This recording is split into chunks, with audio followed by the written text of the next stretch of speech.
David?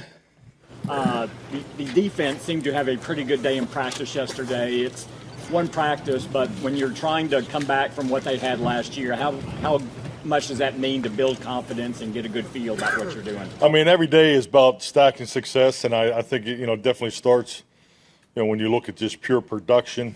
Defense was clearly more productive than the offense yesterday, and the focus really for the offense was, we had, our mental errors were high, our missed assignments were high, and that's something you always fight through during these install practices. But I thought the defense did an excellent job making plays on the ball. And I think it's like anything in this game, it's about competition. So the competition will be heightened today because obviously the offense didn't feel great about their performance yesterday, and defense understands that too. When the defense talked about this particular topic in their meeting today.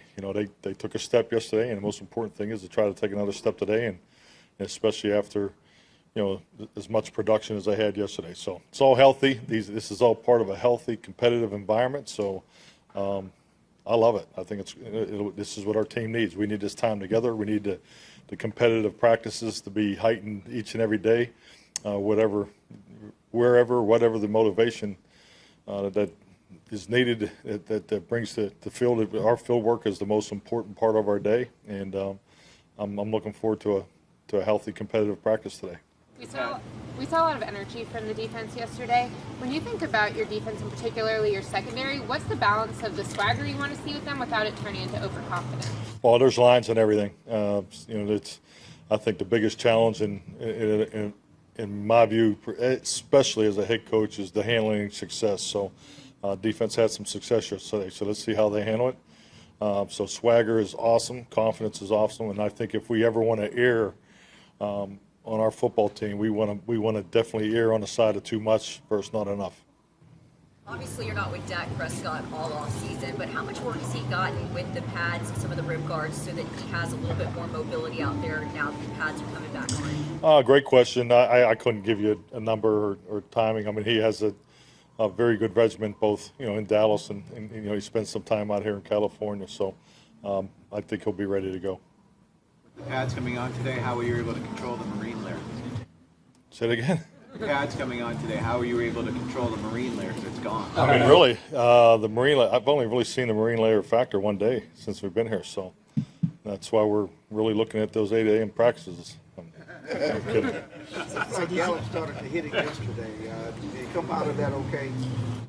Michael's going to miss practice today. He tweaked his ankle, so Michael will not practice. But I think long term he's fine. You have to remind him. Because of what happened with Yes, I think that's when it occurred. Yes. You have to remind him it's still just practice, or did you like the enthusiasm and the energy? Well, that's the red zone. It's competitive and it's unfortunate, but we just got to try to be as safe as we possibly can. How much will Zach do today? I don't know if he did a lot of team stuff yesterday, but he got pads on enough. 80%. He'll be in there, so he's scheduled to go full. So you got a lot of young receivers. Yes. Two of your top guys obviously won't be practicing today. How do you evaluate some of the young players, especially a lot of rookies? I think especially young receivers in this particular group, it's the ability to play the X, the Z, and the F. That's the priority of being able to interchange, and I think Noah and Cedric are great examples of that because that's how you increase your value on the team. And then another big component of that is special teams. So I think all those guys have a chance, and I think we've all been here. You see some really positive moments and things that the guys have done in the first 4 practices. But today's it's a different climate. So I think this is when guys will start to separate themselves. A lot about Connor Williams. How's McGovern look? Because obviously he's got to get some reps too.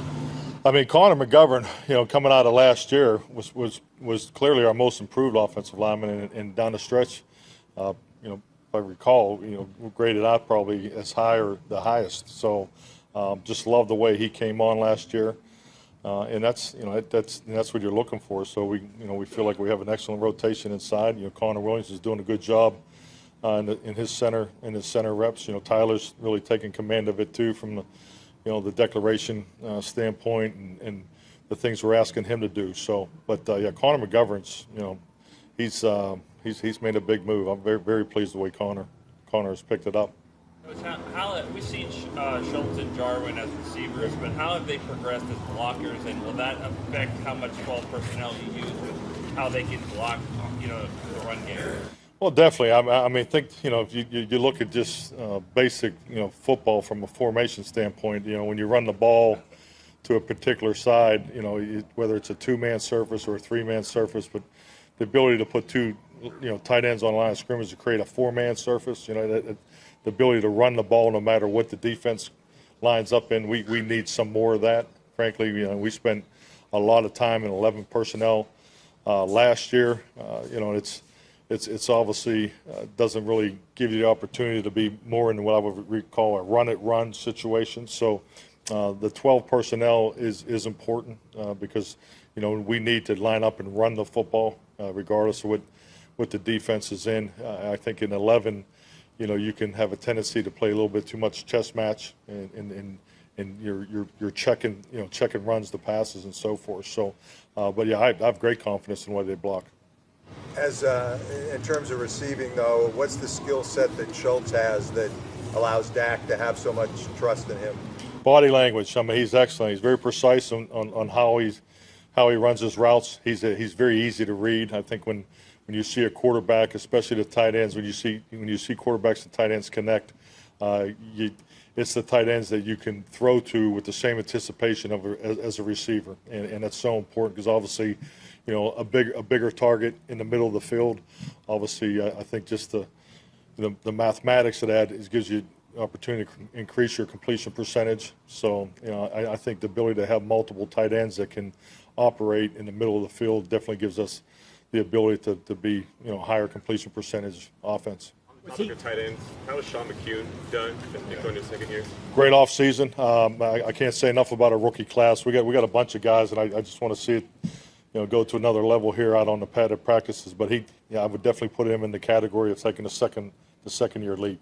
He's done a great job with his body in the weight room and so forth. His complete understanding of what we're doing offensively, but you'll see him compete to be a primary player on special teams. So he's had a heck of an offseason.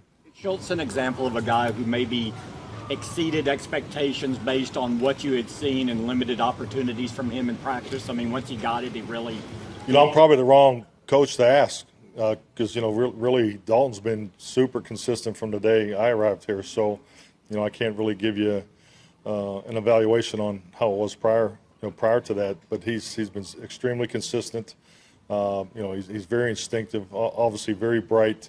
I love the way he played, and just talking with Blake after the season, Dalton raised the bar in the tight end room, and I think anytime you have a Hall of Fame player that retires, and the year after, you want to see how that room responds, and I think our tight end room, and I think Lunda did a great job in there, but I just really love the whole operation of the tight end room, and Dalton gets a lot of credit for that.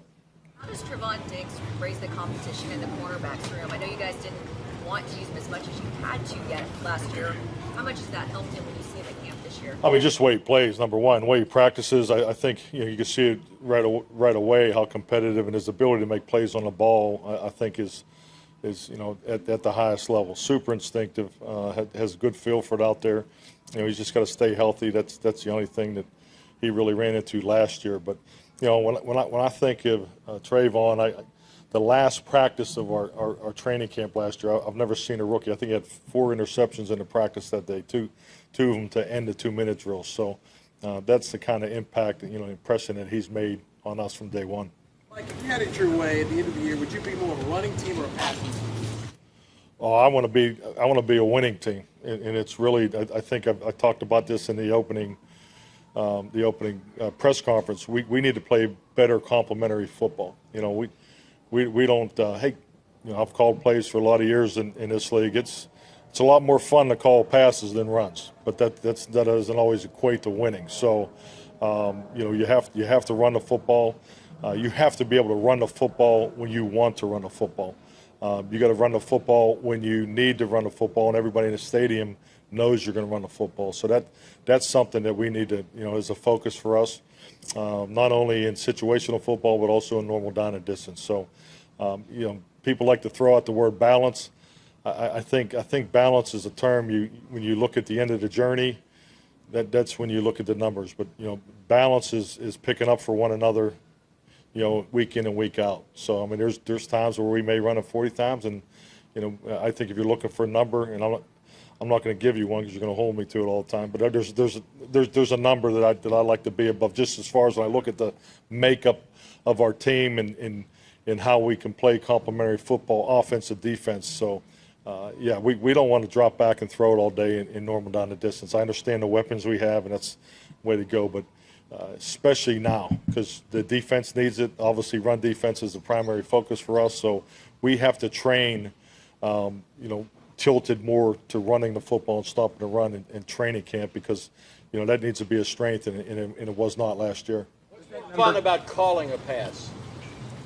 Well, it's the old quarterback coach. I mean, if the ball's in the air, everybody says, 3 things happen and 2 of them are negative. I don't look at it that way. I think it's just more fun. I mean, I don't know. I mean, they sound better too. They're longer calls, more sexy verbiage, So. About that number that you don't want to share, is that on an individual game or is that over the course of a season that when you look back you want the number to be at that? Well, I think that's part of your game plan. I think if you want to draw up a perfect number, you like to be north of 30 rushes a game. I mean, if you said, okay, and if you look at the historical of that, obviously, giving a ball away plays into that, but that's a healthy number because, time of possession plays into that. Defense is not on the field as long, but also, the NFL is definitely tilted more now than ever towards points. You got to score points. So so your point production is a big part of that, and we have the ability to throw the ball and get the ball. We got excellent perimeter players too, so it's really finding the balance in ball distribution. I think that's more important because throwing the ball on a wide route to a back to me is not a whole lot different than pitching it to him on a sweep. I mean, you're really accomplishing the same thing of how you're stressing the defense, in some way. So.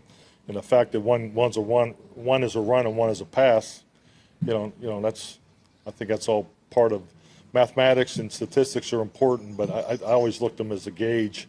The only absolute that I really care about is the win. When you talk longer calls, sexier verbiage in some of the passing plays, what was your favorite one you called over the years? Oh, shoot. Well,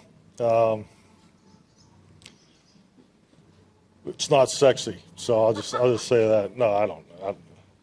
We have a new language, so I don't want to bring up old language. Yeah, good question. What does Brad Basham bring to this defense, and how do you see him fitting in with your versatility and what you want to do up front? I think you're going to really feel him today in the padded work. I think he's that kind of player.